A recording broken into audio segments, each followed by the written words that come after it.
Hey guys, what's up? This is Mel, and I am back to talk about Sailor Moon Crystal. 2 episodes again this time, and that is Act 35, or Episode 9 of Season 3, titled Infinity 8, Infinite Labyrinth 1, which was released Monday, May 30th, 2016, and Act 36, or Episode 310, titled Infinity 9, Infinite Labyrinth 2, which was released Monday, June 6, 2016.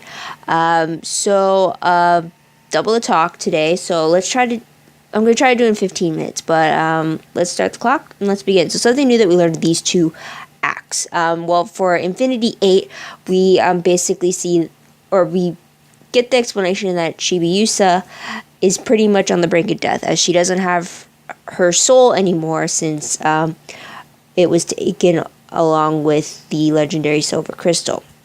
So she doesn't really have long until her body completely shuts down, as at this point it's slowly doing that. There's that issue. So now the mission is to either go retrieve her soul and kill Hotaru to do it, or save Hotaru and basically sacrifice Chibiusa. So in the end, they all decide to go save Chibiusa and deal with getting her soul back. This episode also reveals the name of Evil Hotaru, as I called her, and that is Mistress 9.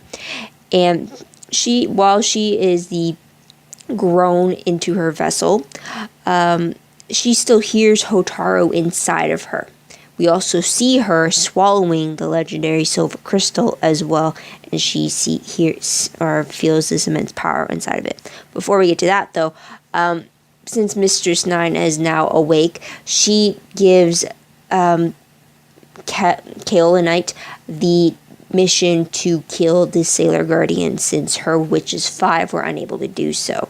So apparently Kaolinite was tending to Master Pharaoh 90 while Mistress 9 was absent. Otherwise, that's what Mistress 9 was meant to do. So, not really pleased, but she has to do what her superior says. Kaolinite summons the Witches 5 to help distract the Sailor Guardians and cast doubt into their mission to fight alongside Sailor Moon. So when this happened, I was kind of surprised, because it had me questioning whether or not the Sailor Guardians had really defeated the Witches 5, if Kaolinite was still able to summon them like this. But it was pretty cool to have that happen. Eventually, though, when that failed, we see Kaolinite turn into her true form, which is a daemon in itself. And if I remember correctly, that is definitely different from what happened in the classics version, which is the 90s anime version. But I definitely like that we got to see not only Kaolinite as this daemon, she had this skeletal appearance with really bright red hair. But it was great to see her in action and really revert back to what she truly was, which we find out later on in Infinity 9, but I'll get back to that later, though. But also in Infinity 8, we see all the Sailor Guardians join together. We really see them start off as being divided, both between the inner and the outer Guardians, and then we see them come together, especially when it came to rescuing each other and rescuing Sailor Moon. So there is that. Another thing, the ending song was changed to now center around Mamaru, or Tuxedo Mask. Previously, it was about Chibiusa, so that was interesting. Also, a little trip down memory lane, though, but in the start of this act, we see the Mugen Academy being covered in these vines that are basically alive. Now, if you remember back from the classics version of the series back in the 90s, we had a very similar situation where a whole apartment building was covered in alien vines that would come alive when you try to attack them. And that was because of the Doom Tree back in Season 2 of the classics, when the Sailor Scouts had to deal with Anne and Alan from another planet.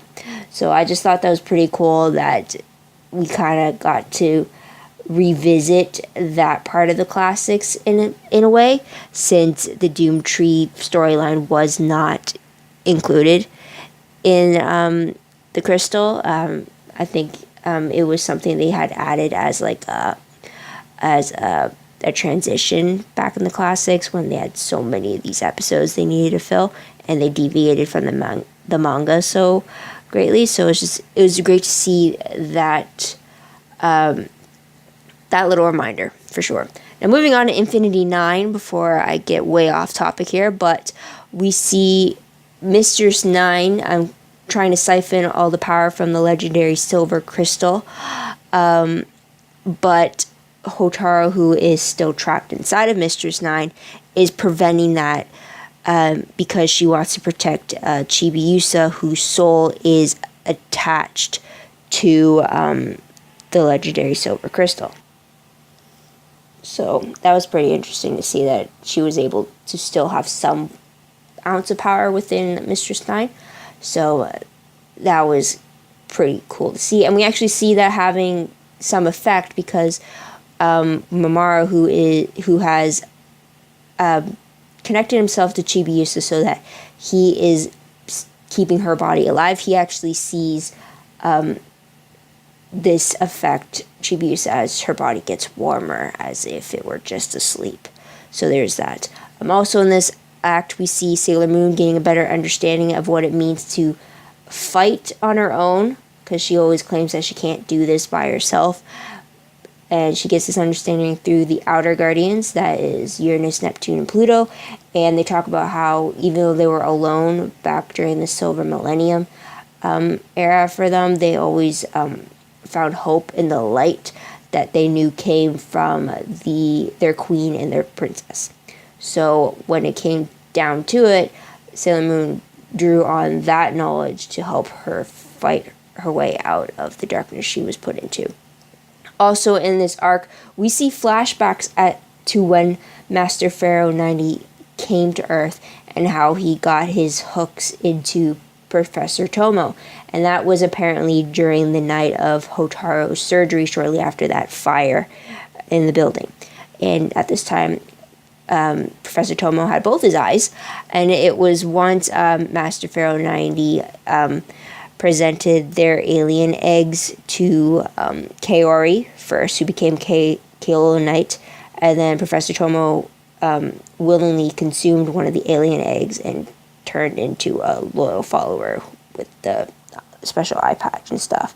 And apparently we also learn from the flashbacks how Professor Tomo has been his life work is creating a super life form, which is basically alien human hybrid, meant to be stronger, faster, smarter, and more durable than a human. And apparently when Professor Tomo turns into his true self, what the Guardians assume is his daemon self, or daemon self, he reveals that he is stronger, better, faster than a daemon. He is his super life alien form, but he still looks the same dark purplish color as them. And he can actually talk still, so there's that. But eventually, he puts up a good fight, but eventually he's killed by Sailor Moon, which is definitely, I believe, different from the classics, because I don't think she actually killed him or he actually transformed into anything. I think in the classics, it just seemed like he was brainwashed and not an actual alien. So there's that. Also, through the flashbacks, we got to learn how the Witches 5 were created. Apparently, the Witches 5 were only the alien eggs, and then Professor Tomo created the perfect human vessels for them, which is the female schoolgirl looks that they had. He created those, and then they implanted the eggs in them, and that's how they gave life. So those definitely different from the classics. I don't remember that much of a backstory between how they all came to be, so that was pretty cool to see that all come down to it. And then it does explain how in the previous episodes when Witches 5 member Telu, Jupiter's counterpart, when she transformed into that vine creature, that was her daemon itself coming out of the vessel. So there's that. Also, after the end of fighting Professor Tomo, unfortunately, Super Sailor Moon actually dissolves back to her normal version of her guardian form because her connection to the inner guardians has been cut off. They were searching the higher levels, trying to find Hotaro and where they could be, and apparently they got cut off. They got hit with some attack, and that's why the Super Sailor Moon, which is the combination of all the powers put together, disappeared. And just as that happened, the sacred sanctuary that they were trying to find is actually seen with a glowing Mistress 9 and Master Pharaoh 90. And they're like, it doesn't look good for them. So there's that. So moving on to what was the most shocking moment of these two acts, it was actually the fact that Super Sailor Moon deactivated, I guess you could say. The fact that she reverted back to her regular form while still kind of in battle. I wasn't expecting that. It's definitely, there's a lot of things in these two episodes I wasn't expecting at all. Again, I haven't read the manga at this point. I've only read up to whatever the first season had covered. So to see all this was the way it played out was not how I expected. So it was very exciting to see it, and also it surprised me a lot more than I anticipated. So there's that. Moving on to top 3 favorite moments. Okay, so Infinity 8, the absolutely favorite part for me has to be between Sailor Moon and Sailor Uranus. I don't know why, but it's just whenever these two even pay the littlest attention to each other, it's just, I'm like rooting for it. And it's really weird because I also root for Usagi and Mamoru, and then I root for Haruka and Michiru, who have not shared enough screen time as a couple together, I'm just saying. But with this one, you definitely see in Infinity 8, when Sailor Moon was in trouble, Sailor Uranus was quick to react to that. She wanted to get to her as fast as she can to protect her. And then when after they got to her, Sailor Moon rushes into Sailor Uranus's arms, and Uranus actually comforts Sailor Moon. And even with the inner monologues of what they think of each other and how Uranus was saying that they can't abandon Sailor Moon, or how Sailor Moon was thinking how they both felt the same way. It's just, even though it was like, felt the same way about a different topic, it's just having the Uranus comforting Sailor Moon after she had tried to drive her away, and then having her rush over to try to save her. I really liked that. It's just, there is a connection between those two. There is some sort of connection. There has to be a reason why, and the fact that they're not pulling away from it, the fact that they're going for it, not in the sense of actually trying things out with each other, but the fact that they're not afraid of that connection between them is just fantastic, and I love it. And then moving on to my second favorite part is actually between Usagi and Mamoru. Like I said, I like that pairing as well. So that love square thing going on, I'm fine with whoever ends up with whoever, because like I'll go for any of the four. But like the fact that we got to see Usagi and Mamoru together with Chibiusa, and how he actually asked for everyone else to give the three of them time alone, and how they pretty much decided how they should handle things or how they should move forward with it, because essentially in the end of it, it is the two of them together trying to save their future daughter. So it was great to see that. It was great to see them trying when she didn't know what to do. It was great to see that he was giving her strength. He was reminding her of why they were there, what they needed to fight for, what was real. So it was just great to see him give her the strength she needed in her moment of weakness, and help remind her of the warrior that she is. So that's pretty great. Last favorite thing about Infinity 8 was all the combination attacks. I love that when there's a fight, it's great to see our good guys defeating the bad guys with ease, but then it's always great to see them struggling against a fight, because you want to see how they're going to counteract an attack against them. You want to see how they do in a long battle, how they endure through all that. So it was great to see all the different combination attacks. It was great to see how they reacted to all the attacks put to them, how they teamed up against each other or teamed up with one another. I just love it when that happens, because we definitely see a lot more variations of their attacks together. So that was pretty cool. I can't remember all of them. I just remember watching it and being like, oh, that it's about time we got to see a longer fight scene, if that makes sense. Okay, moving on to Infinity 9, and I'm running out of time here as is, which is bad. First thing is when Hotaru tells Chibiusa to guard the legendary silver crystal. And this is when Hotaru is trying to fight for control within Mistress 9. And by doing that, she managed to get the crystal to the Chibiusa's soul, which was stuck in Mistress 9. So the quote she says was, "Never casually show it to others." And I was like, yes. That was like the one thing I really didn't like with Chibiusa, when she just showed Hotaru her legendary silver crystal a few episodes back all willy-nilly. And the fact that Hotaru is telling her basically don't do that ever again was just fantastic. It's like, about time. I mean, really, she should not be showing the source of her power to just about anyone. I don't care if you're trying to be friends with them. It's like, no.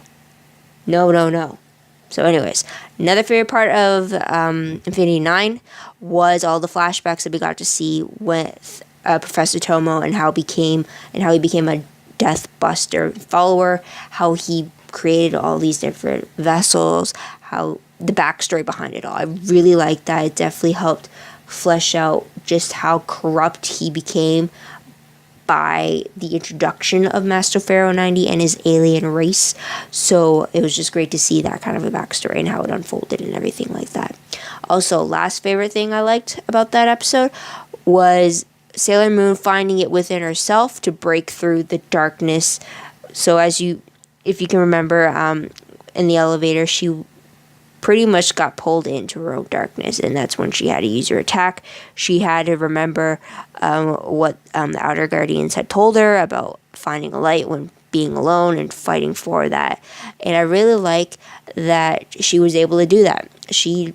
Even though she was scared, she was able to fight through that, and she fought to get out, and she found her way back to the Outer Guardians. And I think because she was able to do that, I think she broke them out of whatever darkness they were also in as well. So it was just great to see that she didn't let her fear stop her. And also, it was something that the other Sailor Guardians, like the Inner Guardians, didn't seem to be able to do. So it's just great to see that Sailor Moon was able to learn from what she had heard and was able to apply it to herself. And speaking of Inner Guardians, let's move on to the top 3 peeved moments. First off, going off of what I just said, the one thing I didn't like about Infinity 8 was when all the Inner Sailor Guardians, Mercury, Mars, Jupiter, and Venus, came across their Witches 5 counterpart and were exposed to all the doubt and not fighting, exposed to what the dreams were, which deviated from their duty to Sailor Moon. I felt like they succumbed to that doubt, to that darkness so quickly that I didn't even see them struggle whatsoever. Or if they did, it was just one minuscule thing, and then that was it. Witches 5 had their clutches on them already. I expected more of a struggle. I expected more of a fight. At least with Sailor Moon, when she was brought into the darkness, it was her fear that was her trouble. She had nothing really being an obstacle for her. But for all the other Guardians, I expected them to at least fight over the doubt, saying, no, that's not true, or no, you don't understand, and then have the Witches 5 further push their doubt onto them. But all they had to say was that you don't want to do this. You had a dream. You wanted to do this, and then that was it. The Guardians just agreed, and it really annoyed me that there wasn't much more of an emotional fight, if that makes sense. Also, another thing that really bugged me, and it happened in both of these episodes, was when Sailor Moon calls out every single name of all the Guardians. I mean, even when they're right there, she has to go Mercury, Mars, Venus, Jupiter, Neptune, Uranus. And even they're all standing there. Or when she was remembering them and how she drew inspiration from each and every one of them. Yes, for us, we see their faces, but the fact that she has to call them all out one by one is just like, really? Do you really have to do that? I mean, that seems so redundant, so unnecessary. Instead, why not just have her show the image of their faces? Yeah, we understand that that's who she's thinking about, and then have her say something else, not just their name repeatedly or in sequential order. It's just to have it happen twice. Or I noticed that happens a lot, but especially with these two episodes, I watched them back to back with each other, so it just seemed more redundant, and it was just so annoying. It was just like, I don't like it when that type of obviousness is being stated, if that makes sense. So moving on quickly, what moment I remember most when I look back on these two episodes? The fact that I remember the Doom Tree with all the vines around the building, so there's that, and the fact that we got to see Kaolinite and Professor Tomo being defeated. So there's that. Random question though about those two moments. With, as we saw in the flashbacks, Kaolinite was actually the alien egg that got implanted in the nurse Kaori. So, and the same with Professor Tomo. The alien egg is what infected Professor Tomo, who were both human before that. So, what happened to their human selves? Or was Sailor Uranus right in them saying that once they're infected, they can never return to being human again? Because we saw both their bodies being destroyed. So I guess that kind of confirms it. But then what happened to the human soul that was in there before the alien egg corrupted them? Was it just no more once the egg got implanted? I don't know. Because then I'm left wondering, is the human version of Professor Tomo still alive somehow? Because I don't know, it's just like I remember in the classics that he was alive, so that's why I'm wondering. But yeah, if you have an answer about that, let me know in the comments below. I'd love to hear about it, because I'm truly confused about that. Also, I'm confused on the fact on whether Professor Tomo, the super life form version that we saw him attack, if that is like his second version, or if he turned his human vessel self into that super life form. Because if not, is there his human body out there somewhere? Or, I don't know. I'm rambling because I have no idea. But next question though. Does Mamoru have a psychic connection with the Sailor Guardians, especially with Sailor Moon? Because there's a few times in the episodes where the scenes would cut between what was happening in the battlefield to what was happening in Mamoru's room when he was with Chibiusa. And it gave me the impression that he knew what was happening even though he wasn't there, or he was connected to what was happening somehow. Like with Sailor Moon, when she was stuck in her own darkness and she was being confronted by the evil versions of everyone she loved and cared for. Shortly after she dealt with evil Mamoru, the real Mamoru sensed something was off, and then he said for her to stay strong or to not believe it, and then she felt that shift as if she had heard the real Mamoru telling her that it's all a trick to remember what was real type thing. So I'm wondering if he actually has a psychic connection between them and that's what's going on, or is it just this feeling that they get, and it just so happens she felt him telling her that it's not real, or she felt his realness through that connection, knowing that whoever was attacking her wasn't real. I have no clue. Please let me know if you have an answer in the comments below. But last question. Is it possible that the legendary silver crystal that Mistress 9 consumed is what starts the awakening process of Sailor Saturn, who is also residing in Hotaru's body? And it's the talismans that are needed to complete their awakening, since consuming the crystal kind of started it. I'm wondering if that's the case, especially when Mistress 9 was saying that she felt a lot of power within her, to the point that it was more power than she thought possible, as if maybe she was realizing that there's another entity inside of her, which is Saturn, I'm believing. So I'm wondering if that's the case. And that's about it. So let's go to predictions very quickly. Based off the preview shown at the very end of Infinity 9, it looks like for Infinity 10, we might see some sort of showdown between Hotaru and Mistress 9. For us, it might just seem like the battle is going to be within Mistress 9 or Hotaru's body, since that's the only place that the two of them currently reside in at the moment. So it looks like we might see that. And it also looks like the talismans are going to be activated. But yeah, I'm excited to see how that all turns out. Like I said before, these 2 episodes shocked me in certain parts because they deviated completely to how I'm used to on the classics. And since I haven't read the manga, I have no idea how things are going to turn out. So I'm truly excited to see how it happens. And since it is the June 28th, all the other episodes afterwards are posted. So I'm not going to put any predictions on because that wouldn't be fair.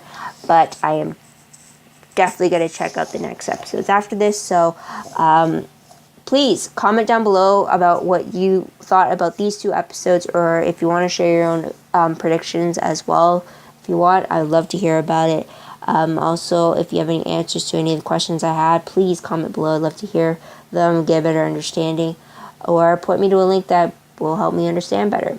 I would appreciate it. But also don't forget to like this video, subscribe to my channel, and check out my other videos if you haven't done so already. Also, if you want, check out my Tumblr page. Link for that is down below. It's just a link of all the Sailor Moon stuff, classics or crystal, that have popped up on my dashboard. I haven't been on Tumblr in a while due to some tagging problems I have to deal with. But follow me there if you want. Eventually, I hope to get things back up and running. But there's that. And that's about it. So thank you guys for watching. I truly appreciate it. I hope you come back soon to see what I have to say about the next episodes. But until then, this is Mel. Wishing you a great day, great week, wherever you are. Bye for now.